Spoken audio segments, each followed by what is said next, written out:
మనము 139 క్వశ్చన్కి వచ్చాము. సో 139 క్వశ్చన్లో ఏముందంటే అసలు ఈ క్వశ్చన్ దేని నుంచి వచ్చిందో చూద్దాం. ఈ క్వశ్చన్ వచ్చేసి చాప్టర్ 4 అనిమల్ కింగ్డమ్, టాపిక్ వచ్చేసి క్లాసిఫికేషన్. దేని classification? Phylum Chordata classification. And తర్వాత ఈ ఫైలం కార్డేటాలో దేని గురి సబ్ టాపిక్ వచ్చేసి క్లా క్లా what is this cyclostomata. Class వచ్చేసి సైక్లోస్టోమాటా క్లాస్ గురించి డిస్కస్ చేస్తున్నారు. ఓకే, అంటే మీరు జస్ట్ ఏం చెప్తున్నారంటే సైక్లోస్టోమాటాకి సంబంధించిన characters or something they are discussing about cyclostomata. So ఇప్పుడు ఆ టాపిక్ లో సైక్లోస్టోమాటా అంటే ఏంటి, ఫస్ట్ కొంచెం ఆ కీ పాయింట్స్ తెలుసుకొని అప్పుడు క్వశ్చన్ చేద్దాం. ఇది జస్ట్ డిస్క్రిప్టివ్, అంటే మనకి సైక్లోస్టోమాటా ఐడియా ఉంటే క్వశ్చన్ చేస్తాం, అంతకుమించి ఏం లేదు. అంటే ఇది గుర్తుంచుకోవాలి, అంతకుమించి ఇలాంటి క్వశ్చన్లు ఏం పెద్ద okay whatever it may B.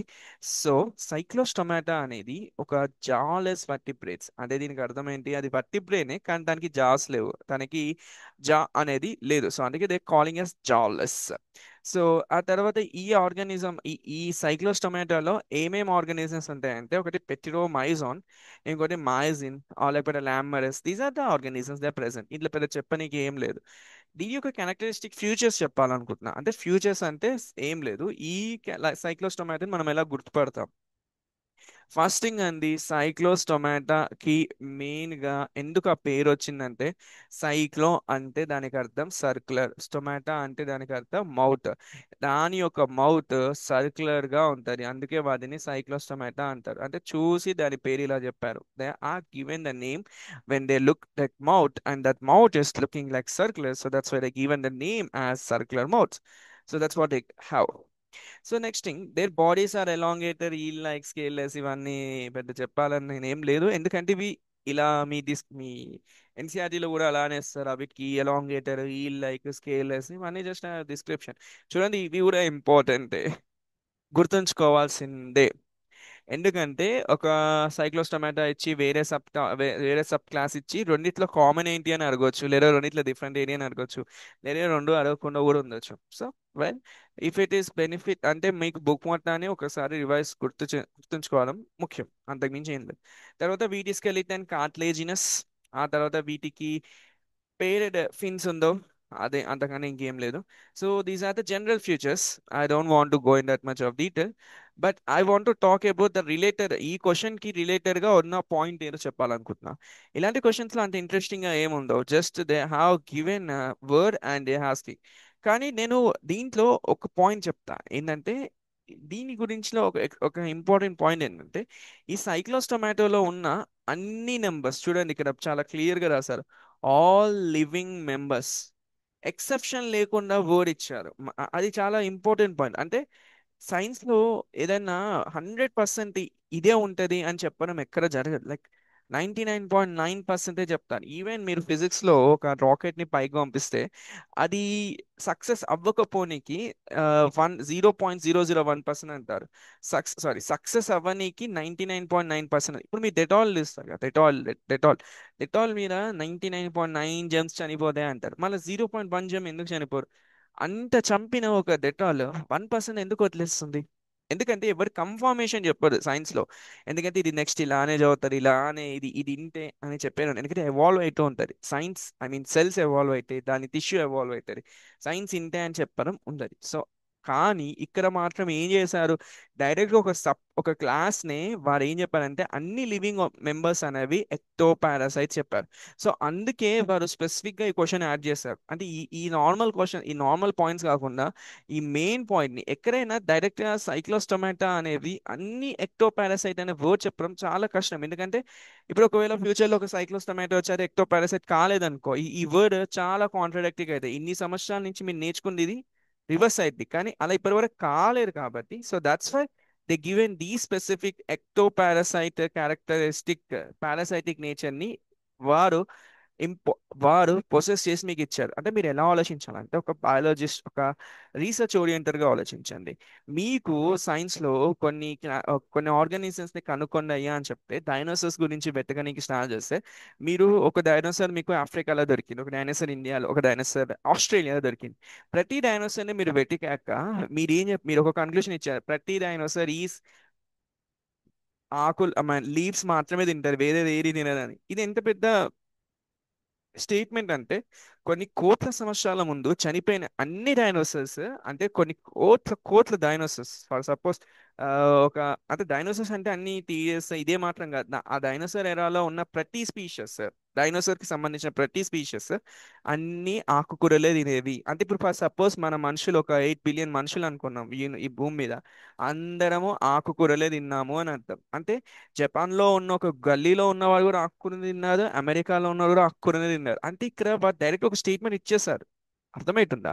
అంటే ఒక క్లాస్ కి వర్డ్ ఇచ్చేసారు, అంటే ఆ క్లాస్ సంబంధించిన ఎన్ని స్పీషియస్ ఉంటాయి, ఎన్ని ఎన్ని ఆర్గనిజమ్స్ ఉంటాయి, ఒక నెంబర్ వేస్తే ఎన్ని ఒక లక్ష ఒక లక్ష స్పీషియస్, సారీ లక్ష స్పీషియస్ అంటున్నా, ఒక లక్ష ఆర్గనిజమ్స్ ఉన్నాయి అనుకోండి, లక్ష ఇండివిజువల్స్ ఉన్నాయి, ప్రతిదీ పారాసైటిక్ నేచరే అని చెప్తున్నారు వారు డైరెక్ట్ గా. They are saying that big word. అందుకే వారు చెప్పారు, ఆ లక్షలో ఒక్క ఆర్గనిజము పారాసైట్ కాకుండా, ఎక్టో కాకుండా, అది ఫ్రీ లివింగ్ అయ్యి లేకపోతే సింబయాటిక్ అయ్యి ఎంతో అయితే అప్పుడు అది వేరే అయిపోతుంది స్టేట్మెంట్. అందుకే వారు క్లియర్ గా ఈ పాయింట్ ని వారు స్పెసిఫై చేస్తారు, ర్యాండమ్ గా ఇవ్వలే అది. Okay, whatever it may be, అందుకే నేను స్పెసిఫై చేసి చెప్పా. They attach to the body of the host fishes using the suction cup like mouth, they feed on the blood tissue. మీరు ఒకటి గుర్తుంచుకోండి, ఇక్కడ తన మౌత్ ఏమో సర్క్యులర్ గా ఉంది, అండ్ సర్క్యులర్ మౌత్ గా ఉంది. ఆ మౌత్ ఎలాంటి ఫీడింగ్ చేయగలుగుతుంది అంటే, అలాంటి మౌత్ ఉంటే ఎలా తింటది, ఎలా తినగలుగుతుంది? సర్క్యులర్ మౌత్ ఉంది, జస్ట్ ఒక దానికి కప్పలాగా, ఐ మీన్ ఒక దానికి ఇలా అతుక్కొని దాని నుంచి బ్లడ్ ని సక్ చేసుకుంటుంది. మీకు అర్థమవుతుందా? అందుకే ఈ పాయింట్ ని వారు అందుకే వీరు బల్లగుడ్డి ఏం చెప్తున్నారంటే సైక్లోస్టొమాటస్ అనేవి ఎక్టో పారాసైట్స్, ఎండో కూడా కావు. ఎందుకు ఎక్టో పారాసైట్ అంటే వాటి యొక్క మౌత్ ఎలా ఉన్నాయంటే, సైక్లోస్టొమాటా అంటేనే దాని మౌత్ ఇలా ఉంటది. సో దాని మౌత్ ఇలా ఉంది కాబట్టి అది బయట నుంచి అతుక్కొని బ్లడ్ ని సక్ చేస్తుంది. సో ప్రతిదీ సైక్లోస్టొమాటా అన్నామంటే దాని మౌత్ అలా ఉంది కాబట్టి బయట నుంచి అతుక్కొని దాని ఫుడ్ ని తీసుకుంటుంది. సో ఇండైరెక్ట్ గా ప్రతిదీ ఎక్టో పారాసైటే అవుతాయి. ఇది ఇందులో ఉన్న లాజిక్. సో అది వారు చెప్పాలనుకుండ్రు. చూడండి, ఈ స్పెసిఫిక్ వర్డ్ లైక్ ఈ సైక్లోస్టొమాటో ఈ సర్క్యులర్ గానే ఉంది మౌత్, సో ప్రతిదీ ఇలానే ఉంటుంది అంటే నో, ఇది మనం ఎప్పుడు కన్ఫర్మ్ చేయం. కానీ ఎట్ ప్రెసెంట్ ఈ రోజుకి, ఈ డేట్ కి, ఈ టైం కి, ఈ యూనివర్స్ టైం లైన్ లో మనము ఈ పాయింట్ ని మాత్రం రైజ్ చేస్తున్నాం. అంటే ఏం చేస్తున్నాం అంటే, ఈ ఆల్ లివింగ్ మెంబర్స్ ఆఫ్ సైక్లోస్టొమాటర్ ఎక్టోపారాసైట్ అని ఒప్పుకుంటున్నాం ఈ టైం కి మాత్రమే. రేపటి గురించి నాకు సంబంధం లేదు. That's all. సో ఇప్పుడు ఇంకొన్ని ఎగ్జాంపుల్స్ ఉన్నాయి. ఇంకొన్ని ఎగ్జాంపుల్స్ ఏంటంటే పెరి, హ్యాంగ్ ఫిష్, ఇవి దేనికి సంబంధించినవి? సైక్లోస్టొమాటో యొక్క ఎగ్జాంపుల్ అనేది ఫేమస్ ఎగ్జాంపుల్. ఈ సైక్లోస్టొమాటో అనగానే కొన్ని పేర్లు చెప్పాలంటే ఈ రెండు పేర్లు చెప్తారు. ఇవి mostly parasitic during its adult stage. తర్వాత హ్యాంగ్ ఫిష్ మైజన్ while mainly scavengers, some are mildly parasitic, ఇలా చెప్పారు. Okay, whatever it may, because చూడండి వాడేమో మోస్ట్లీ పారాసైటిక్ అన్నారు, అంటే మోస్ట్లీ పారాసైటిక్ అంటే మిగిలిన నాన్ పారాసైటిక్ ఉంటాయి. సో దట్స్ వాట్ ఎక్సెప్షనల్ ఉంటది. నేను అందుకే అన్నా ఎక్సెప్షనల్ ఉంటది. ఉన్నాక కూడా వారు ఈ స్టేట్మెంట్ ని వారు రైజ్ చేసి ఎందుకు చెప్పారంటే, సైక్లోస్టొమాటా అనేది దాని యొక్క మౌత్ ఇలా ఉంటది కాబట్టి, so maximum of time they all are ectoparasite. కానీ ఇక్కడ మాక్సిమం ఆఫ్ మెంబర్స్ అని ఇవ్వకుండా ఆల్ లివింగ్ మెంబర్స్ అని ఇచ్చారు. కానీ ఇక్కడ క్వశ్చన్ లో కూడా అలానే ఇచ్చారు కదా, ఆల్ లివింగ్ మెంబర్స్ అని. ఇది ఒక ఎర్రర్ కింద తీసుకోవచ్చు, కానీ మనం తీసుకోవాలి, ఎందుకంటే నీట్ కి మనం చెప్పే సీన్ లేరు కాబట్టి. సో మనం ఏమనుకుందామంటే, ఆల్ మెంబర్స్ కి తన మూట్ వచ్చేసి రౌండ్ గా ఉంటది కాబట్టి, అది తినాలంటే తను అతుక్కొనే తినాలి కాబట్టి, so that's why we are considering it as ectoparasite. అది నీట్ క్వశ్చన్ కి మనము ఇచ్చే రీజన్. సో ఇప్పుడు ఈ క్వశ్చన్ పర్ఫెక్ట్ క్వశ్చన్ అంటే నేను అలా అన్నాను, ఏది పర్ఫెక్ట్ కాదు, జస్ట్ ఈ ఎగ్జామ్ కి ఈ టైం కి ఇది పర్ఫెక్ట్. ఒకవేళ ఇదే పర్ఫెక్ట్ అని మనం అనుకున్నాం అనుకోండి ఫర్ సపోజ్ సైన్స్ లో, అప్పుడు ఎప్పటికీ ఆ సైన్స్ అంతే ఉండదు, అంతే ఉండిపోద్ది, ఎవాల్వ్ అవ్వదు. సో ఏది పర్ఫెక్ట్ కాదు కాబట్టి మనుషులు దాని గురించి తెలుసుకుంటారు. తెలుసుకునడం వల్ల బుక్స్ యాడ్ అవుతాయి, బుక్స్ యాడ్ అవడం వల్ల ఇన్ఫర్మేషన్ యాడ్ అవుతాయి, ఇన్ఫర్మేషన్ యాడ్ అవడం వల్ల ఏదో ఒకటి మనం గుర్తుంచుకోవాలి కాబట్టి దానికి ఒక ఎగ్జామ్ పెడతారు, అదే ఇది. సో ఈ 139 క్వశ్చన్లో, సో ఈ 139 క్వశ్చన్ లో మనకి ఆన్సర్ వచ్చేసి ఫోర్త్ ఎక్టో పారాసైట్. ఇది ఫ్రీ లివింగ్ కాదు, ఎండో పారాసైట్ కాదు, సింబయోటిక్ కాదు. సో సైక్లోస్టొమాటోలో ఉన్న అన్ని మెంబర్స్ ఎక్టో పారాసైట్.